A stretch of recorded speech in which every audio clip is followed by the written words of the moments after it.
Hey guys, so Lloyd here, back again with another review, and today we'll be taking a look at the Masters of the Universe Origins Tri-Klops. So without further ado, let's get into it.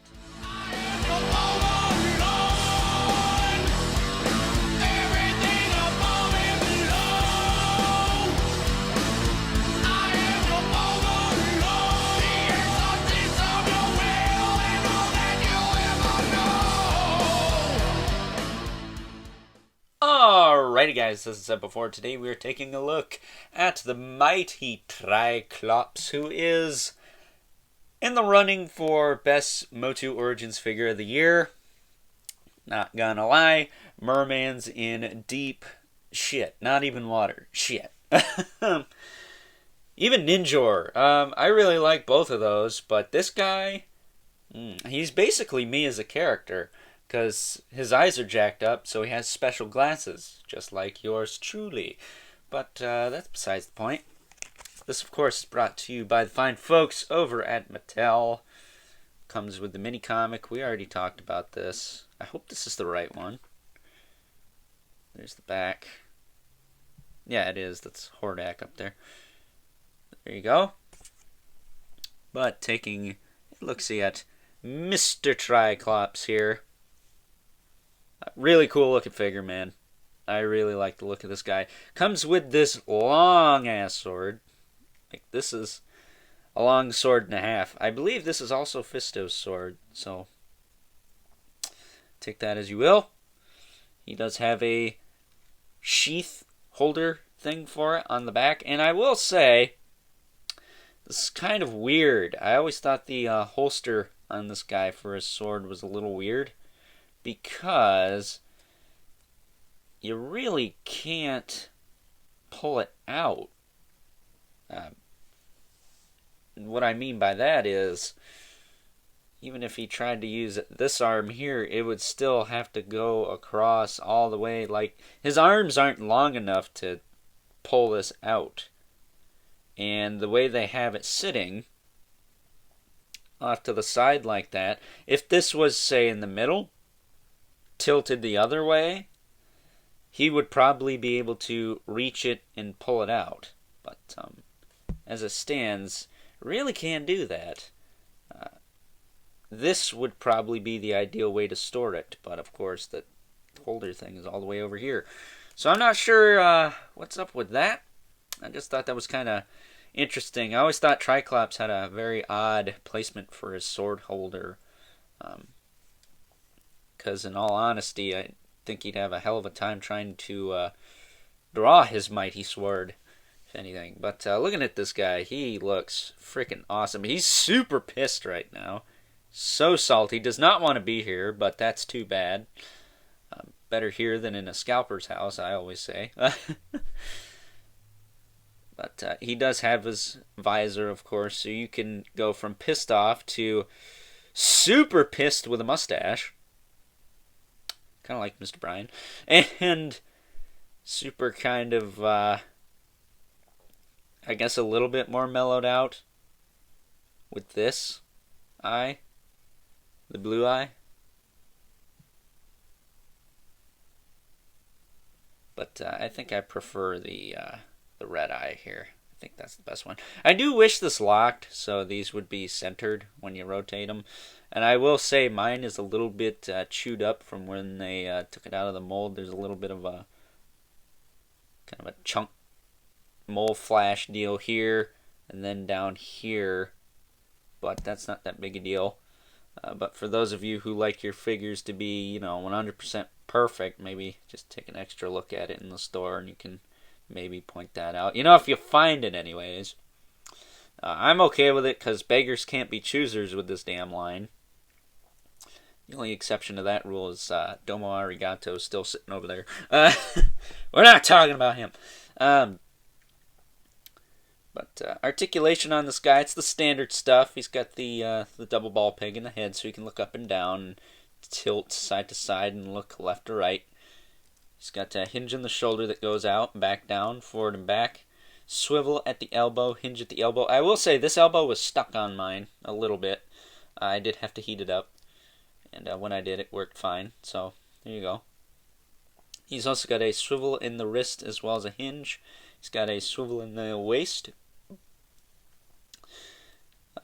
T-jointed hips. Kick out to the side, back down, forward and back. He's got a single hinge at the knee, swivel at the knee. Really nice tight knee joints on this guy too, by the way. Swivel at the boot, hinge at the foot, and a rocker. So, you know, standard stuff. He's got a little schmutz on his thigh there, but whatever. Awesome figure, though. I really like this guy. Even though, yeah, mine did not have the best visor in the world. That's not that big a deal. The paint is, for the most part, clean. There might be some splotch here and there, but I'm not really one to piss and moan about paint apps. I'm more of the physical construction of the figure. Like, 2 right feet can't really fix that. Paint apps, you can easily fix that. Easily. As long as you got paint, you're somewhat decent with it, you can fix it right up. Shouldn't be that big of a problem. Should you have to? Well, that's debatable, I guess, but they do make more than 10 of these, so they're going to have their own problems. No 2 figures are alike, I suppose. But standing him up, there. He looks cool just standing there. Here he is next to a couple of size comparisons here. Got Manatoms and Beastman. I really like Beastman still. He's one of my favorites. Still tall. Still looks tall next to everyone else. Not quite sure why that is. You know what? Hold on. Let me pan this camera up a bit. There we go. That's a little better. But Beastman looks awesome. You know what? Let's leave him there for a second. Just to fill out that gap. Getting Man-at-Arms out of here. Here he is next to the only other figure from this wave I've already reviewed. Ninjor.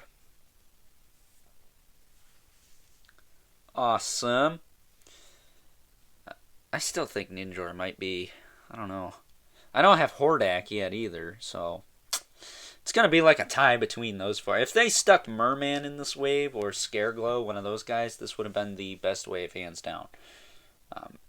Beastman will come back a little bit later in the video, I think. Let's see.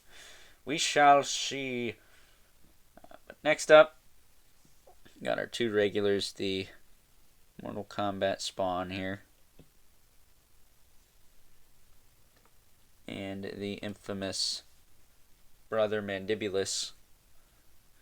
As of the time of this recording, still waiting on that right arm. I might not have got anything in that flash sale, but I should at least be getting my my arm for old Brother Mandy over here. I'm sure I will by the end of the week. But there you go. Of course, he's going to be shorter, but I got to do my due diligence here. Got to do the due diligence. Bring out the regulars in every video, even if you're sick of it. But with that being said, yeah, I highly recommend this figure. He's awesome. I will say this one had a particular amount of mold flashing compared to literally all the other figures I've gotten from this line.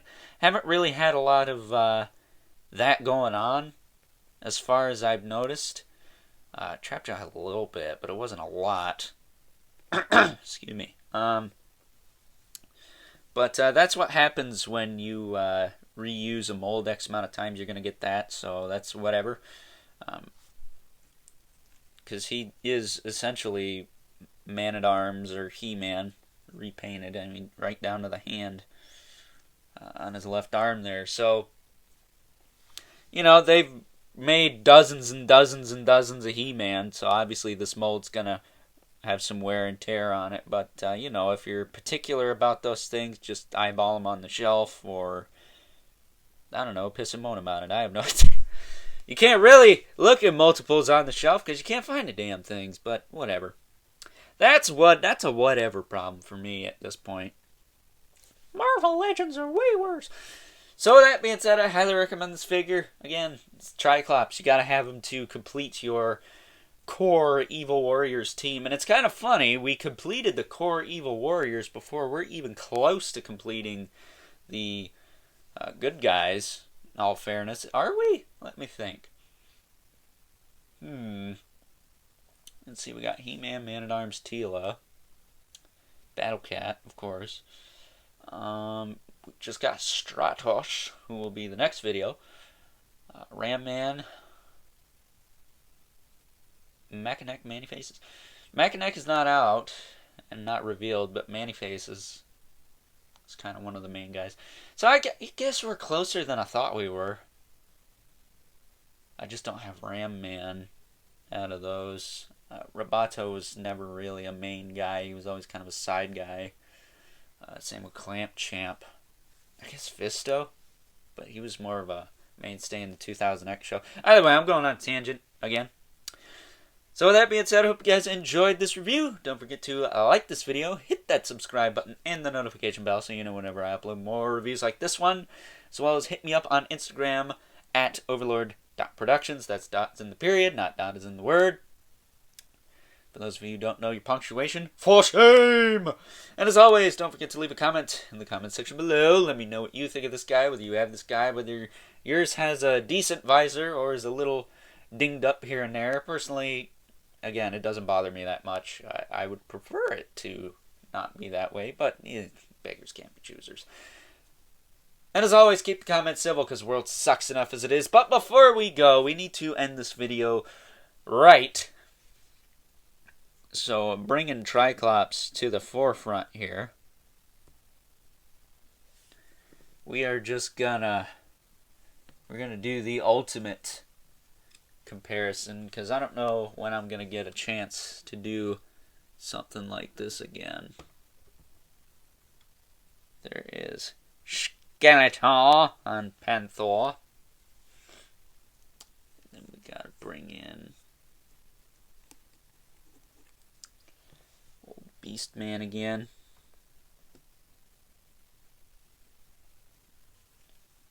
Gotta bring in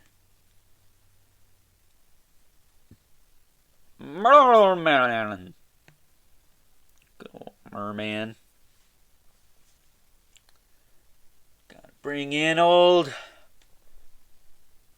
Trap Jaw.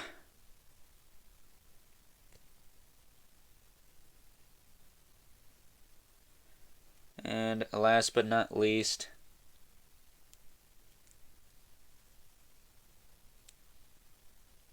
I'm just going to adjust her arm because I don't like the way I have her holding her staff here.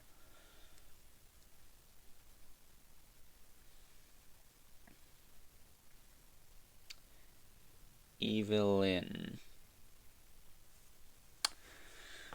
Or as good buddy T-Biz and I nicknamed her, Bitch. So, there you go. There's the Evil Warriors. Skeletor's kind of cut off. Poor ass excuse for a lineup. There you go. There's his head. You can see him. Maybe I could turn that a little bit. There we go. Now you can see him a little better. There you go. There's all the Evil Warriors. The main ones anyways. Looking pretty sweet. All together like that. I figured we'd throw that into the end of this video because unlike good buddy T-Biz, shout out to T-Biz, I don't particularly do the MOTU roundups. I do wave overviews, so I will not be showing you every single figure in the line so far, which is quite a lot at this point. So with that being said, until next time, I will catch you guys later.